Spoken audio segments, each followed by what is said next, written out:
ഇയാളുടെ മൂക്കത്തേക്ക് അടി കിട്ടിയിട്ടുണ്ട്, മുഖത്ത് അടി കിട്ടിയിട്ടുണ്ട്. മുഖത്തേറ്റ അടി കാരണം കൊണ്ട് എന്തുണ്ടായി? ദൈവത്തിന്റെ പണി തീർന്നു. അഥവാ ദൈവത്തിന് ശ്വാസം നിലച്ചു, ബോധം പോയി. ഉടനെ തന്നെ അവർ മനസ്സിലാക്കിയത് അപകടമാണ്, ഇത് മരിച്ചു കഴിഞ്ഞിട്ടുണ്ട്, മൊത്തം അപകടങ്ങളൊക്കെ പറ്റിയിട്ടുണ്ടല്ലോ. അപ്പൊ ആയതുകൊണ്ട് തന്നെ ഏറ്റവും വേഗത്തിൽ അവരതിനൊരു പേരിട്ടു, ഞങ്ങൾ സമാധി ഇരുത്താൻ പോവാണെന്ന്. അച്ഛൻ പറഞ്ഞിട്ടുണ്ട് സമാധി ഇരുത്തണമെന്ന് പറഞ്ഞിട്ടുണ്ട്, ഞങ്ങൾ സമാധി ഇരുത്താൻ പോവാണെന്ന് പറഞ്ഞു. പിന്നെ ആരൊന്നും പറയില്ലോ, സമാധി പറയുമ്പോൾ ദൈവവുമായിട്ടുള്ള കണക്ഷനൊക്കെ അതിനകത്ത് വരുന്നുണ്ടല്ലോ. അങ്ങനെ സമാധി ഇരുത്താൻ പോകുന്നു പറഞ്ഞപ്പോഴേക്കും നാട്ടിൽ കുറെ എളിമ്പ്യന്മാർ എല്ലായിടത്തും ഉണ്ട്, കേരളത്തിൽ എല്ലായിടത്തും ഉണ്ട്, കുറുവടി കോവാലന്മാര്. അവർ വന്നു, ജയ് ശ്രീറാം. ഇതിനെ ആരും വിമർശിക്കരുത്, ഇതിനാരും ചൂണ്ടിക്കാണിക്കരുത്, ഇതിന് പേരെല്ലാവരും കേസിന് പോകരുത്, ജയ് ശ്രീറാം. ഇത് ഞങ്ങൾ ഹിന്ദുവിന്റെ പ്രശ്നമാണ്. ഇതൊക്കെയാണോ ഹിന്ദുവിന്റെ പ്രശ്നങ്ങൾ? ഹിന്ദുവിന്റെ പ്രശ്നങ്ങൾ ഇങ്ങനെ തന്നെയാണ് ഹിന്ദു നശിക്കുന്നത്. അനാചാരങ്ങളെ മുഴുവൻ ആചാരങ്ങളാക്കി രാക്കന്മാർ വന്നു, അവരൊന്ന് സപ്പോർട്ട് ചെയ്യുന്നു. അപ്പൊ ഇവർക്ക് കൂടി ആവേശമായി. അവസാനം എന്തിനു പറയണു? ഈ ചത്തശവത്തെ വലിച്ച് ആശുപത്രി കൊണ്ടുപോകുന്നു, ആ ചത്തശവത്തെ കൊണ്ട് ഇങ്ങോട്ട് വരുന്നു. ആ ചത്തശവം കൊണ്ടുവരുന്ന സമയത്ത് ഇരിക്കുന്ന ഇരിപ്പ് കണ്ട കഷ്ടം തോന്നും. ഇതിനോട് ചേർത്ത് പറയാവുന്ന വാക്കാണെന്ന് അറിയില്ല, പെറ്റ തള്ള കണ്ട സഹിക്കില്ല ആ ഇരിപ്പ്, അയാളുടെ ഇരിപ്പ്, ഓണത്തപ്പന്റെ ഇരിപ്പ്. ഇത് ശരിക്കും വേണ്ടത് ഇയാളെയും ഇയാളുടെ മറ്റേ മക്കളെയും, അയാളുടെ ഒരു ഭാര്യയുണ്ട്, അവരെന്തൊക്കെയാ കാണിക്കുന്നത്? അവരാണ് നമ്പർ 1 കള്ളി എന്ന് എനിക്ക് തോന്നുന്നത്. അവരെയും മക്കളെയും പിടിച്ച് പോലീസ് സ്റ്റേഷനിൽ കൊണ്ടുപോയിട്ട് നല്ല പണ്ടത്തെ ഇത് ഇടിയൻ ഒരു പേര് രാഘവൻപിള്ളയല്ല, അങ്ങനെ കുറെ ഉണ്ടായിരുന്നല്ലോ, അത്ര ആൾക്കാരാണ് വേണ്ടത്, പണ്ടത്തെ ക്രോസ് ബെൽറ്റ് ഇട്ടുള്ള പോലീസ്. മരിച്ചതിന് ശേഷം വിവാദ നായകനായി മാറിയ ഒരു വ്യക്തി ആരെന്ന് ചോദിച്ചാൽ നമുക്ക് എല്ലാവർക്കും അറിയാം, അത് നെയ്യാറ്റിങ്കര ഗോപൻ സ്വാമിയല്ലേ. എന്തായാലും അദ്ദേഹത്തെ ഇത്രയും ഫെയിം ഉണ്ടാക്കി കൊടുക്കാൻ അവരുടെ കുടുംബക്കാർ ഒരുപാട് കഷ്ടപ്പെട്ടു. നെയ്യാറ്റിങ്കര ഗോപൻ സ്വാമി നല്ല രീതിയിൽ തന്നെ പ്രസിദ്ധനായി അല്ലെ. ഇന്ന് ഫേമസ് ആയിട്ടുള്ള ആൾക്കാർ എത്രയോ പേര് മരിച്ചു പോകുന്നു, എത്രയോ പേര്. ഉദാഹരണം നമ്മൾ പറയുകയാണെങ്കിൽ ഈ അടുത്ത് തന്നെ MT വാസുദേവൻ നായർ മരിച്ചത്, അദ്ദേഹത്തെ കുറിച്ച് ആരെങ്കിലും ഓർക്കുന്നുണ്ടോ? അത് ഒരാഴ്ചയോ 2 ആഴ്ചയോ അത്ര തന്നെ ഉണ്ടായിരുന്നു. പക്ഷേ ഈ ഒരു ഗോപൻ സ്വാമിയുടെ കാര്യത്തിൽ അങ്ങനെയല്ല. കാരണം നമ്മൾ ഇപ്പോഴും സെർച്ച് ചെയ്യുന്ന ആ ഒരു പേര് എന്ന് പറയുന്നത് ഗോപൻ സ്വാമി തന്നെയാണ്. കാരണം അതിനുള്ള പൂർണ്ണ രൂപം, പൂർണ്ണ തെളിയിക്കപ്പെടുന്ന കാര്യങ്ങളൊന്നും പുറത്തു വന്നിട്ടില്ല എന്നുള്ളതാണ് വാസ്തവം. അപ്പം ഈ ഒരു ഗോപൻ സ്വാമിയുടെ ഫാമിലി ചെയ്യുന്ന കാര്യങ്ങൾ തെറ്റാണെന്ന് നമുക്ക് എല്ലാവർക്കും അറിയാം. അന്ധവിശ്വാസമാണ്, ഹിന്ദു വിശ്വാസങ്ങൾക്ക് എതിരായിട്ടുള്ള കാര്യങ്ങൾ തന്നെയാണ് അവർ ചെയ്യുന്നതെന്നുള്ള എല്ലാ മലയാളികൾക്കും അറിയാവുന്ന ഒരു കാര്യം തന്നെയാണ്. കഴിഞ്ഞ ദിവസം ഞാനൊരു വീഡിയോ ചെയ്തിട്ടുണ്ടായിരുന്നല്ലോ, ഒരു യുവാവിന്റെ ദേഹത്തെ ഗോപൻ സ്വാമിയുടെ ആത്മാവ് കയറിയെന്ന് പറഞ്ഞ് ഒരു യുവാവ് പരാക്രമം കാണിച്ച കാര്യങ്ങളൊക്കെ നിങ്ങൾ എല്ലാവരും കണ്ടല്ലോ. കണ്ടിട്ടില്ലെങ്കിൽ വീഡിയോ നമ്മുടെ ചാനലിലുണ്ട്, കാണാത്തവർ വീഡിയോ കാണുക. അപ്പോൾ കഴിഞ്ഞ ദിവസം തന്നെ ഈ യുവാവിന്റെ പുറത്ത് ആ ഒരു ഗോപൻ സ്വാമിയുടെ ആത്മാവ് കയറിയെന്ന് പറഞ്ഞ് അയാൾ കാണിച്ച പരാക്രമം ശരിക്കും പറഞ്ഞാൽ അയാൾക്ക് അടി കിട്ടാത്തതിന്റെ കുറവാണെന്നേ ഞാൻ പറയത്തുള്ളൂ. കാരണം പുള്ളിക്കാരൻ കാണിക്കുന്ന വേലത്തരം അത്രയ്ക്കാണ്. ഗോപൻ സ്വാമിയുടെ ആത്മാവ് കയറിയെന്ന് പറഞ്ഞ് ഇരുന്ന് ഉറഞ്ഞു തുള്ളുന്നതെന്ന് വെച്ചാൽ എന്തടിസ്ഥാനത്തിലാണെന്ന് ഒരു പിടിയില്. എന്തായാലും പുള്ളിക്കാരനെ പിടിച്ചിട്ട് മാനസിക ആരോഗ്യ ആശുപത്രി കൊണ്ടാക്കിയെന്നാണ് പറയുന്നത്. പക്ഷേ അതൊന്നുമല്ല, പുള്ളിക്കാരൻ എന്തോ ചെയ്തിട്ട് അതിനെ മറയാക്കി വെച്ചതാണ് ഈ ഒരു ഗോപൻ സ്വാമിയുടെ ആത്മാവെന്ന് പറയുന്നത്. ഈ ഒരു മത ആചാര പ്രകാരം ഒരാൾ മരിച്ചു കഴിഞ്ഞാൽ അയാളുടെ ആത്മാവ് ദൈവമാകുമെന്ന് എവിടെയെങ്കിലും പറഞ്ഞിട്ടുണ്ടോ? എവിടെയെങ്കിലും എഴുതി വെച്ചിട്ടുണ്ടോ? അല്ലെങ്കിൽ അയാൾ സമാധിയായി കഴിഞ്ഞാൽ അത് പിന്നീട് അയാൾ ദൈവമാണ് എന്നുള്ള കാര്യം ഏതെങ്കിലും മതഗ്രന്ഥത്തിൽ എഴുതി വെച്ചിട്ടുണ്ടോ? അങ്ങനെ ഒരു കാര്യം ഒരു മതഗ്രന്ഥങ്ങളിലും എഴുതി വെച്ചിട്ടില്ല. എന്നാൽ ഈ ഒരു ഗോപൻ സ്വാമിയുടെ ഫാമിലി ചെയ്യുന്ന കാര്യങ്ങളോ അത് തെറ്റാണെന്ന് എടുത്തു തന്നെ പറയുന്നുണ്ട്. ശരിക്കും പറഞ്ഞാൽ ഇങ്ങനെ ഒരു കാര്യമുണ്ടോ എന്നുള്ളത് പലർക്കും അറിയില്ലായിരുന്നു. പക്ഷെ ഞാൻ ഈ ഒരു ബ്രഹ്മ ബൂമർ എന്ന് പറയുന്ന ഒരു ചാനലില് ആ ഒരു വ്യക്തി പറഞ്ഞപ്പോഴാണ് ശരിക്കും ഇങ്ങനെ ഒരു കാര്യമുണ്ട് എന്നുള്ള കാര്യം അറിയുന്നത് തന്നെ. അദ്ദേഹം കഴിഞ്ഞ ദിവസം തന്നെ ഒരു വീഡിയോ ചെയ്തിട്ടുണ്ടായിരുന്നു. അത് അദ്ദേഹം പറയുന്നതെന്ന് വെച്ചാൽ ഈ ഒരു ഗോപൻ സ്വാമിയുടെ ഫാമിലി ചെയ്യുന്നത് ഈ ഒരു മതത്തിന് എതിരായിട്ടുള്ള കാര്യങ്ങൾ തന്നെയാണ്. കാരണം അത് ആരും അംഗീകരിക്കരുത് എന്ന് പറഞ്ഞുകൊണ്ടാണ് അദ്ദേഹം ആ ഒരു വീഡിയോ ചെയ്തത്. ഒരു മതത്തിലും ഈ പ്രേതാരാധന, ശവം വെച്ചുള്ള ആരാധന എവിടെയും പറഞ്ഞിട്ടില്ല. ഗീതയിൽ വളരെ വ്യക്തമായിട്ട് പറയുന്നുണ്ട്, പ്രേതാൻ. ഗീതയിലെ ശ്രദ്ധാത്രയ വിഭാഗ യോഗത്തിൽ പറയുന്നത് പ്രേതാൻ ഭൂതഗണാശ്ചാന്യേ യജന്തേ താമസാഹ ജനാഹ. താമസിക്കായിട്ടുള്ള ഭാവമുള്ള ആളുകൾ, അജ്ഞാനികൾ എന്നർത്ഥം. അജ്ഞാന അന്ധകാരത്തിൽ മുഴുകി കഴിയുന്ന ആൾക്കാരാണ് ഈ പ്രേതാരാധന, ഭൂതാരാധന, അതുപോലെ തന്നെ ശവം വെച്ചുള്ള ആരാധനയൊക്കെ നടത്തുന്നത്. കേരളത്തില് ഒരു നല്ല വാക്കെടുത്ത് ഒരു ചീത്ത പരിപാടിക്ക് കൊടുത്തു. പൊട്ടക്കണ്ണന് അമ്പുജാക്ഷൻ എന്ന് പേരുന്ന പോലെ സമയുതി എന്ന് പറഞ്ഞാൽ സമബുദ്ധി എന്ന് മാത്രമേ അർത്ഥമുള്ളൂ. ചത്തു കഴിഞ്ഞ് ശവത്തെ ഇങ്ങനെ കൊണ്ടിരുത്തിയിട്ട് എന്തൊക്കെയാ കാണിക്കുന്നത്. എന്നിട്ട് അതിന് സമാധി എന്ന് പേര്. ആ നാട്ടിൽ ആമ്പിള്ളേരിൽ തല്ലി കൊണ്ടുപോയിട്ട് വല്ല കൂടെ വെച്ച് തല്ലി തകർത്തോ കാര്യം വ്യക്തമായിട്ട് തന്നെ കൊടുത്തിട്ടുണ്ട്. നമ്മളിപ്പോൾ ഗൂഗിൾ സെർച്ചിൽ ചെയ്താൽ പോലും നമുക്ക് ഇക്കാര്യങ്ങളെല്ലാം വ്യക്തമായിട്ട് തന്നെ അറിയാൻ സാധിക്കും. നിങ്ങൾക്ക് ഡൗട്ട് ഉണ്ടെങ്കിൽ ഗൂഗിളിൽ സെർച്ച് ചെയ്ത് നോക്കാവുന്നതേ ഉള്ളൂ. കാരണം ഈ ഒരു പ്രേതാരാധന അല്ലെങ്കിൽ ഈ ശവത്തെ ആരാധിക്കുക എന്ന് പറയുന്നത് അത് ഗീതയിൽ ആരാധിക്കാൻ പാടില്ല എന്നുള്ളത് ഗീതയിൽ എഴുതി വെച്ചിട്ടുണ്ട് എന്നാണ് ഇദ്ദേഹം പറയുന്നത്. കൂടുതൽ ശ്രീനാരായണ ഗുരുവിന്റെ സമാധി ഇതുപോലെ തന്നെ ഒരു ശവാരാധന തന്നെയാണത്. ഹിന്ദു മതത്തിൽ വിധിച്ചിട്ടുണ്ടോ? മരിച്ചു കഴിഞ്ഞാൽ ധൂളിയാക്കി മാറ്റണം, അതാണ് ഇതിന്റെ മര്യാദ. കുഴിച്ചിട്ട് കഴിഞ്ഞാൽ കാലക്രമേണ അത് പുഴുക്കളെല്ലാം തീർന്ന് അത് മണ്ണിൽ ലയിച്ചു പോകും. അതല്ലെങ്കിൽ കത്തിച്ചു കളയണം. ഇതിനെ കുഴിച്ചിട്ട് അത് പുഴുവും കാര്യങ്ങളൊക്കെ ആയിട്ട് പോയിട്ടുണ്ടാവും. പക്ഷെ അതിന്റെ മേലെ ഗോപുരം കെട്ടി ഉയർത്തി അതിന്റെ മേലെ പൂജ, വിളക്ക് വയ്ക്കല്, വാർഷികാഘോഷം, വൃത്തികേട് തന്നെയാണത്. അത് ഏത് മഹാത്മാവാണെങ്കിലും പറയാതിരിക്കാൻ പറ്റില്ല. അതിന്റെ ചെറിയൊരു വെർഷനാണ് ഈ കാണുന്നത്. നമുക്കറിയാം ഈ റിനൈസൻസ് ലീഡേഴ്സിനെ കുറിച്ചൊക്കെ നമ്മൾ കേട്ടിട്ടുണ്ട്. നമ്മൾ പഠിക്കുന്ന സമയത്ത് തന്നെ ഈ റിനൈസൻസ് ലീഡേഴ്സിനെ കുറിച്ച് കേട്ടിട്ടുണ്ട്. അന്ന് ചട്ടമ്പി സ്വാമി, ശ്രീനാരായണ ഗുരു, അതുപോലെ വാഗ്ഭടാനൻ, അങ്ങനെയുള്ള കുറേ റിനൈസൻസ് നവോത്ഥാന നായകന്മാരെ കുറിച്ച് നമ്മൾ പഠിച്ചിട്ടുണ്ട്. പക്ഷേ ഇക്കാര്യത്തെ കുറിച്ചൊന്നും നമ്മൾ ചിന്തിച്ചിട്ടുണ്ടോ എന്ന് ചോദിച്ചാൽ അത് ഇല്ലല്ലേ. ശരിക്കും ഈ ഒരു ഗോപൻ സ്വാമി സമാധി വന്നപ്പോഴാണ് ശരിക്കും ഇത്തരത്തിലുള്ള ആളുകൾ ഇങ്ങനെയൊക്കെ തന്നെ ആയിരുന്നു എന്നൊക്കെ നമുക്കൊരു ഡൗട്ടും സംശയമൊക്കെ തോന്നുന്നു. ഇപ്പൊ ഇദ്ദേഹം പറയുന്നത് അതിന്റെയൊക്കെ ഒരു ചെറിയ വെർഷനാണ് ഇവിടെ ഗോപൻ സ്വാമി സമാധി എന്ന് പറയുന്നത്. ഇവിടെ പോസ്റ്റ്മാന്റെ റിപ്പോർട്ട് വന്നിട്ടുണ്ട്. പോസ്റ്റ്മാൻ റിപ്പോർട്ട് അതെന്നടോ, അതിനാണ് ഈ പോസ്റ്റ്മാൻ റിപ്പോർട്ട്. അപ്പൊ പോസ്റ്റ്മാൻ റിപ്പോർട്ടിൽ എന്താ പറഞ്ഞിട്ടുള്ളത്? മൂക്കിലും തലയിലൊക്കെ നല്ല ചതവുണ്ട്. അതിന്റെ അർത്ഥം എന്താ? ഏകദേശം ആക്കിയിട്ട് കൊണ്ട് അടക്കിയതാണെന്ന് അർത്ഥം എന്നല്ലേ വരുന്നത്.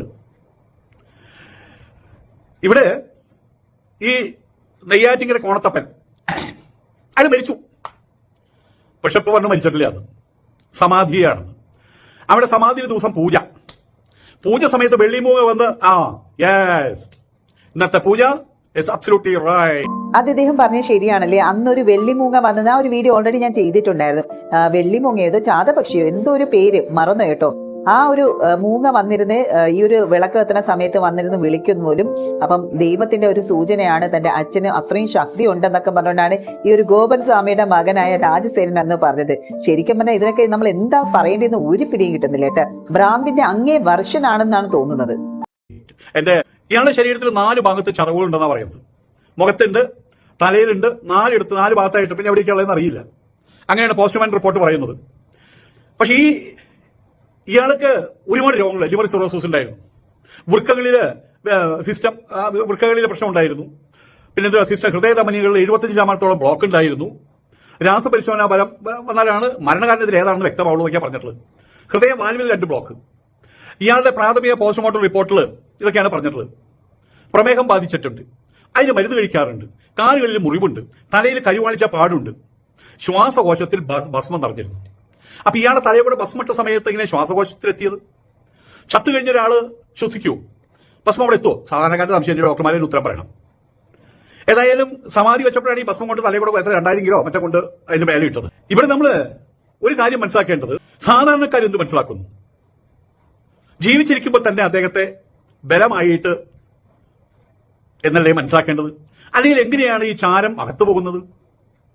മരണത്തിന് ഒരു കാരണവും റിപ്പോർട്ട് ഇതുവരെ കണ്ടെത്തിയിട്ടില്ല. എങ്കിൽ പോലും ആളുകൾക്ക് ഈ സംശയമുണ്ട്. എന്തിനാണ് ഈ ആളുകൾക്ക് ഈ സംശയം ഉണ്ടാക്കിയത്? ഇവിടെ ഗോപൻ സ്വാമിയുടെ റിപ്പോർട്ട് വന്നപ്പോൾ തന്നെ ഏകദേശം 70% അദ്ദേഹത്തിന് അസുഖങ്ങൾ ഉണ്ടായിരുന്നു എന്നുള്ള കാര്യം വ്യക്തമാണ്. ലിവർ സിറോസിസും മറ്റു കാര്യങ്ങളും, മൂക്കിലും ചെവിയുടെ പിന്നിലും ഒക്കെ ചതവും കാര്യങ്ങളൊക്കെ ഉണ്ടായിരുന്നു എന്ന് പറഞ്ഞു. അതിനെപ്പറ്റിയുള്ള ഇവരുടെ ഫാമിലി തന്നെ ലൈവിൽ വന്ന് പറയുകയും ചെയ്തു. പിന്നെയുള്ളത് ശ്വാസകോശത്തിൽ ഭസ്മം കയറി എന്നുള്ള കാര്യം.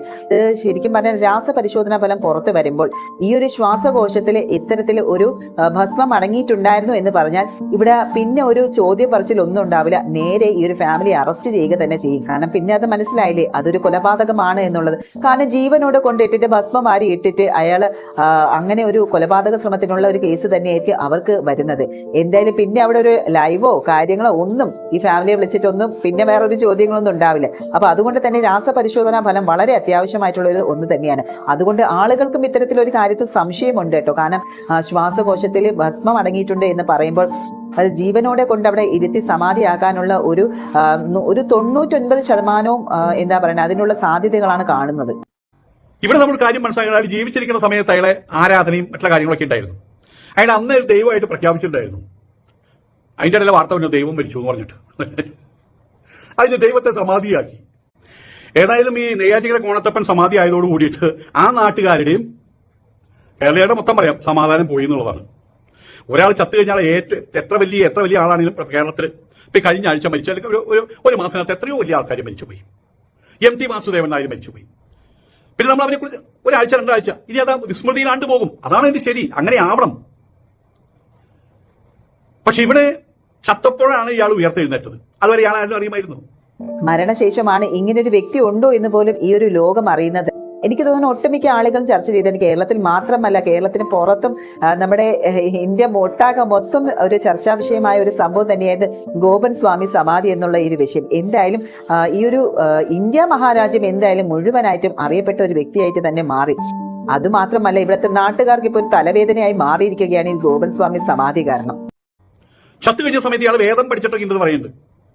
അങ്ങനെയാണെങ്കിൽ ഈ പ്രേതാരാധന ഏത് രീതിയിലാണ് അവന്മാര് പൂർണ്ണലേട്ടൊക്കെയായിട്ട് കർമ്മം ചെയ്യുന്നത്? ഈ പ്രേതാരാധന പ്രേതാൻ ഭൂതഗണാംശാന്യെ ആ കർമ്മം ചെയ്യുന്ന ആരാണ്? വിവരമില്ലാത്തവർ, ഇഗ്നറന്റ് പീപ്പിൾ, താമസാഹ ജനാഹ, താമസിക്കായിട്ടുള്ള ആളുകൾ അത് ചെയ്യുന്നത്.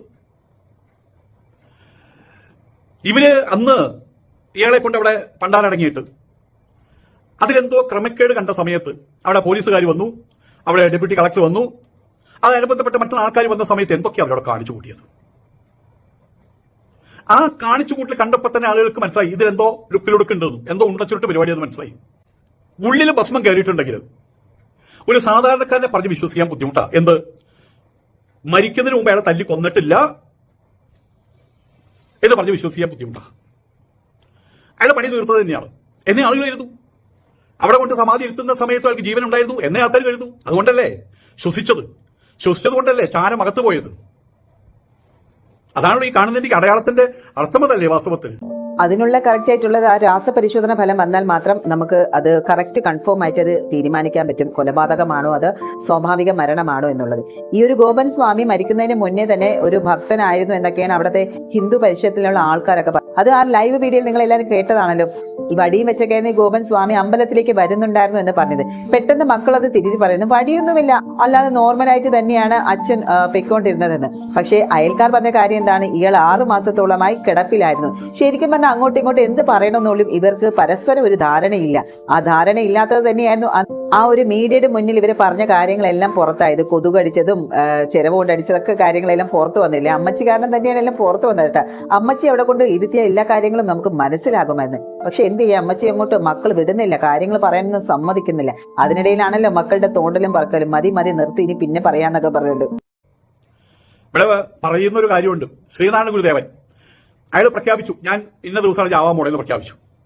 അങ്ങനെ എല്ലാവരും വട്ടം കൂടിയിട്ട് ഇത് പ്രചാരത്തിലിരിക്കുന്ന കഥയാണ് കേട്ടോ. അതിന്റെ സത്യാവസ്ഥ, യാഥാർത്ഥ്യ, വാസ്തവ അതൊന്നും എനിക്കറിയില്ല. പക്ഷെ ഇങ്ങനെയുള്ള ചർച്ചകൾക്ക് ഇടം കൊടുത്തു എന്നുള്ളതാണ്. അപ്പൊ ഈ ശ്രീനാരായണ ഗുരുദേവൻ പറഞ്ഞു, ഞാൻ ഇന്ന ദിവസം ഇന്ന നാഴികയ്ക്ക് ഞാൻ മരിക്കുന്നു, സമാധിയാകുന്നു. അപ്പൊ ആൾക്കാരെയും കാത്തിരുന്നു, പ്രാർത്ഥനയോടുകൂടി കാത്തിരുന്നു. ആ സമയമായിട്ട് ആളിയാവണില്ല. അപ്പൊ ആരോ പിന്നെ കൂടെ കൊണ്ടുപോയിട്ട് ഒരു തേങ്ങ അങ്ങനെ തലയിൽ ഉടച്ചു എന്ന് പറയുന്നുണ്ട്. ഞാനത് വിശ്വസിക്കുന്നില്ല. അങ്ങനെ വിശ്വസിക്കാനുള്ള താല്പര്യം എനിക്കില്ല. കാരണം ശ്രീനാരായണ ഗുരുദേവൻ കുറെ നല്ല കാര്യങ്ങൾ എഴുതിയിട്ടുണ്ട്. നമ്മളത് നോക്കിയാൽ മതി. ഞാൻ അതേ നോക്കുന്നുള്ളൂ. ആയതുകൊണ്ട് തന്നെ അത്തരം കഥകളിൽ ഞാൻ അഭിരമിക്കുന്നില്ല. പക്ഷെ അങ്ങനെ ഒരു കഥയുണ്ട്, അതൊരു സത്യമാണ്. ശരിയാണ് കേട്ടോ. ശ്രീനാരായണ ഗുരുവിനെ കുറിച്ച് ഞാനും ഈ ഒരു കഥ കേട്ടിട്ടുണ്ടായിരുന്നു. അദ്ദേഹം മരിക്കാൻ പോകുന്നത് നേരത്തെ പറയുന്നതെന്ന്. പക്ഷേ അന്ന് ആ ഒരു സദ്യയും കാര്യങ്ങളെല്ലാം കൊടുത്തിട്ട് ആളുകളെല്ലാം വട്ടം കൂടി നിൽക്കുവാണ്. പക്ഷെ അദ്ദേഹം സമയമായിട്ട് മരിക്കാൻ നിന്നപ്പോഴാണ് പിന്നിൽ നിന്ന് ആരോ തേങ്ങ എടുത്ത് എറിയുന്നത്. ഈ ഒരു കഥ ഞാനും കേട്ടിട്ടുണ്ടായിരുന്നു. പക്ഷേ ഈ ഒരു ശ്രീനാരായണ ഗുരു സിനിമയുമായി ബന്ധപ്പെട്ട് നോക്കുമ്പോൾ അതിൽ ഇത്തരത്തിലുള്ള കഥയല്ല പറയുന്നത്. വാസ്തവമാണോ എന്ന് എനിക്കും അറിയില്ല കേട്ടോ. ഇതിനെക്കുറിച്ചുള്ള കൺഫേം എനിക്കും അറിയത്തില്ല. പക്ഷെ ഇത്തരത്തിലുള്ള ഒരു കഥ ഞാനും കേട്ടിട്ടുണ്ടായിരുന്നു. ഇയാളുടെ മൂക്കത്തേക്ക് അടി കിട്ടിയിട്ടുണ്ട്, മുഖത്ത് അടി കിട്ടിയിട്ടുണ്ട്. മുഖത്തേറ്റ അടി കാരണം കൊണ്ട് എന്തുണ്ടായി? ദൈവത്തിന്റെ പണി തീർന്നു. അഥവാ ദൈവത്തിന് ശ്വാസം നിലച്ചു, ബോധം പോയി. ഉടനെ തന്നെ അവർ മനസ്സിലാക്കിയത് അപകടമാണ്, ഇത് മരിച്ചു കഴിഞ്ഞിട്ടുണ്ട്, മൊത്തം അപകടങ്ങളൊക്കെ പറ്റിയിട്ടുണ്ടല്ലോ. അപ്പൊ ആയതുകൊണ്ട് തന്നെ ഏറ്റവും വേഗത്തിൽ അവരതിനൊരു പേരിട്ടു, ഞങ്ങൾ സമാധി ഇരുത്താൻ പോവാണെന്ന്. അച്ഛൻ പറഞ്ഞിട്ടുണ്ട് സമാധി ഇരുത്തണമെന്ന് പറഞ്ഞിട്ട് ഞങ്ങൾ സമാധി ഇരുത്താൻ പോവാണെന്ന് പറഞ്ഞു. പിന്നെ ആരൊന്നും പറയില്ലോ. സമാധി പറയുമ്പോൾ ദൈവവുമായിട്ടുള്ള കണക്ഷനൊക്കെ അതിനകത്ത് വരുന്നുണ്ടല്ലോ. അങ്ങനെ സമാധി ഇരുത്താൻ പോകുന്നു പറഞ്ഞപ്പോഴേക്കും നാട്ടിൽ കുറെ എളിപ്യന്മാർ എല്ലായിടത്തും ഉണ്ട്. കേരളത്തിൽ എല്ലായിടത്തും ഉണ്ട് കുറുവടി കോപാലന്മാര്. അവർ വന്നു, ജയ് ശ്രീറാം. ഇതിനെ ആരും വിമർശിക്കരുത്, ഇതിനാരും ചൂണ്ടിക്കാണിക്കരുത്, ഇതിന്റെ പേരെല്ലാവരും കേസിന് പോകരുത്, ജയ് ശ്രീറാം. ഇത് ഞങ്ങൾ ഹിന്ദുവിന്റെ പ്രശ്നമാണ്. ഇതൊക്കെയാണോ ഹിന്ദുവിന്റെ പ്രശ്നങ്ങൾ? ഹിന്ദുവിന്റെ പ്രശ്നങ്ങൾ ഇങ്ങനെ തന്നെയാണ് ഹിന്ദു നശിക്കുന്നത്. അനാചാരങ്ങൾ മുഴുവൻ ആചാരങ്ങളാക്കി കാക്കന്മാർ വന്നു, അവരൊന്ന് സപ്പോർട്ട് ചെയ്യുന്നു. അപ്പൊ ഇവർ കൂടി ആവേശമായി. അവസാനം എന്തിനു പറയണു? ഈ ചത്തശവത്തെ വലിച്ച് ആശുപത്രിയിൽ കൊണ്ടുപോകുന്നു, ആ ചത്തശവത്തെ കൊണ്ട് ഇങ്ങോട്ട് വരുന്നു. ആ ചത്തശവം കൊണ്ടുവരുന്ന സമയത്ത് ഇരിക്കുന്ന ഇരിപ്പ് കണ്ട കഷ്ടം തോന്നും.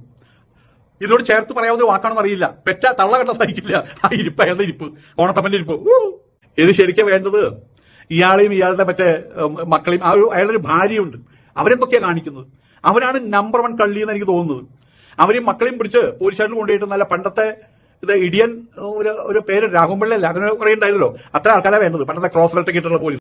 ഗോപൻ സ്വാമി സമാധി ആയുധം എന്ന മക്കൾ പോസ്റ്റർ ഇട്ട ദിവസം ഓർമ്മയുണ്ടല്ലോ. അന്ന് എന്തൊക്കെ കോലാഹലങ്ങളായിരുന്നു ഈ ഒരു നാട്ടുകാരുടെ മുന്നിൽ ഈ മക്കളെല്ലാം കാണിച്ചത്.